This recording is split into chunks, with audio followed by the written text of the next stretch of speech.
mega fan. Thank you.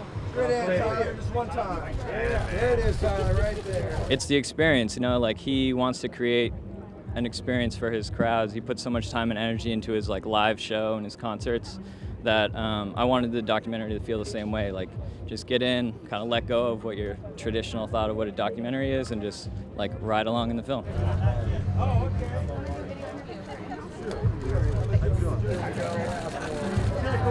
His energy, if you ever seen him live, his energy is insane. I think that's what's going to be fun for the fans to see behind the scenes too, that he's not just like all the time, you know what I mean?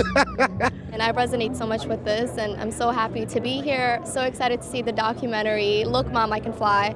That's something every kid should say to their mom. Congrats. Ow! Honestly, dude, like I don't think nobody really know how hard this dude worked and like how good he really is at just making and creating music.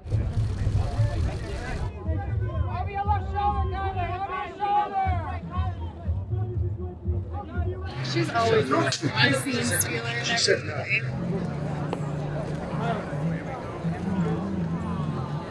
every movie.